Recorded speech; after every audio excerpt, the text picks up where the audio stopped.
politiques d'insertion ou d'intégration, il faut le reconnaître, elles sont largement nationales. Et elles ont vocation à le rester parce qu'il y a des modèles, des identités différentes dans nos différents pays. En France, on a un modèle d'intégration forte, exigeante, là où d'autres pays font des choix de modèles plus communautaristes qui ne sont pas le nôtre.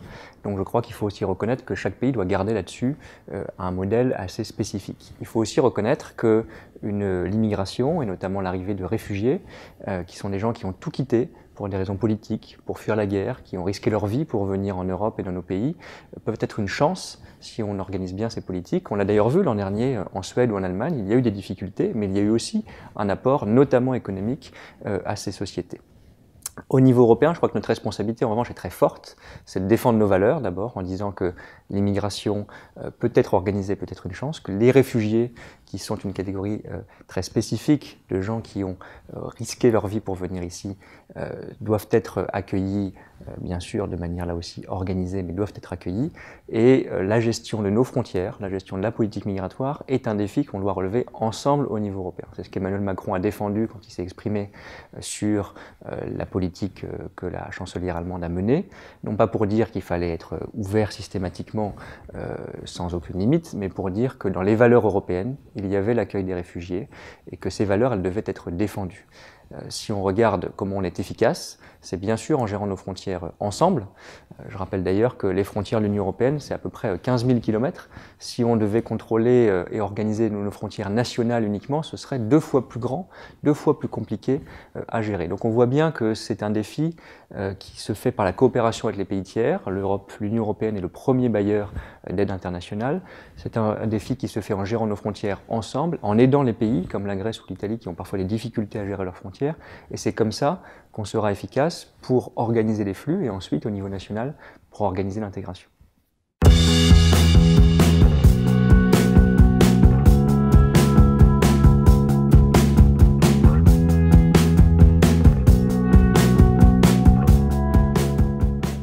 L'Europe de la défense, contrairement à ce qu'on dit parfois, ce n'est pas la négation de l'OTAN ou la sortie de l'OTAN, c'est le cadre de l'OTAN qui doit rester le nôtre.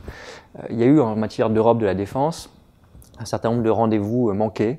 On a parfois, au moment de la réunification allemande, au début des années 2000, quand les interventions en ex-Yougoslavie notamment s'étaient développées, on a manqué le coche de l'Europe de la défense. Aujourd'hui, on a un nouveau rendez-vous possible parce que la prise de conscience collective qu'il faut travailler ensemble davantage en matière de défense progresse, notamment en Allemagne, qui augmente fortement son effort de défense.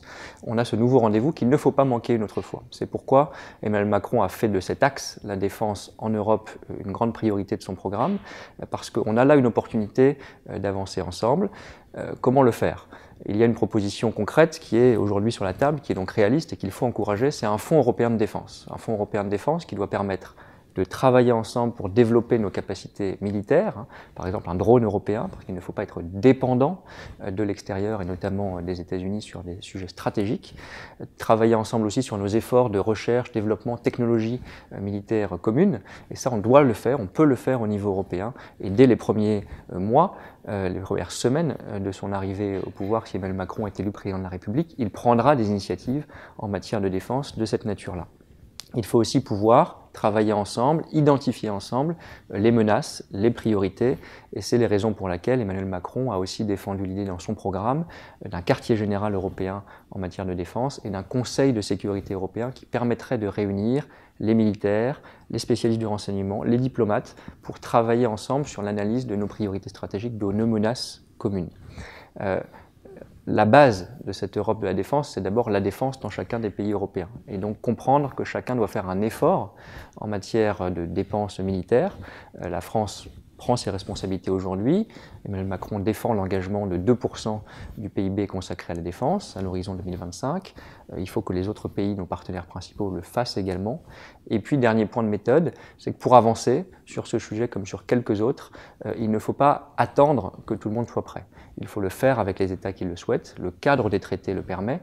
Il faut saisir ce qu'on appelle cette coopération structurée permanente dans le jargon pour avancer avec ceux qui le veulent, parce que si on n'accepte pas cette Europe à plusieurs vitesses, on aura l'Europe du surplace.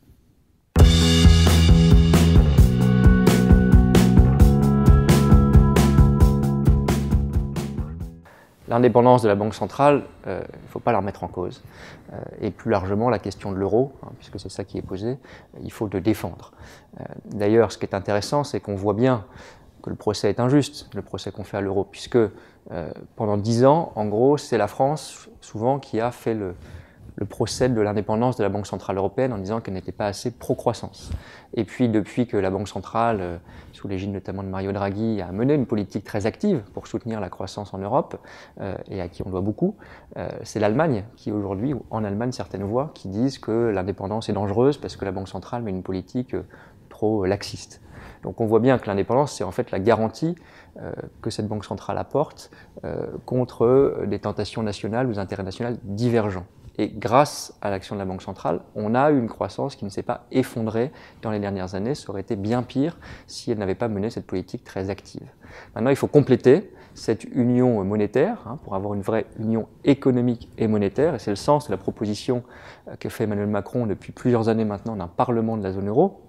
En fait, d'abord d'un budget de la zone euro. Un budget de la zone euro pour investir ensemble, avoir un outil de solidarité entre les États de la zone euro et un outil de réponse aux crises, parce qu'on l'a vu lors de la crise financière ou de la crise des dettes dans les dernières années, nous n'avons pas eu un instrument de réaction très rapide qui aurait permis d'endiguer la crise beaucoup plus vite. Donc il faut ce budget, et dès lors qu'on a un budget pour la zone euro, il faut un contrôle démocratique, bien sûr, que doit assurer ce Parlement de la zone euro, qui est un Parlement, dans la proposition d'Emmanuel Macron, composé des députés européens, c'est très important, car il ne s'agit pas de détricoter cet esprit européen, des députés européens issus des États membres de la zone euro, les 19 aujourd'hui, et puis pour mettre en œuvre au quotidien ce budget de la zone euro, ses dépenses d'investissement, ses dépenses de solidarité, il faut une personne en charge, et c'est l'idée d'un ministre de l'économie et des finances, chaque terme compte, parce que c'est la croissance et le budget qui doit mettre en œuvre ce budget sous le contrôle du Parlement de la zone euro.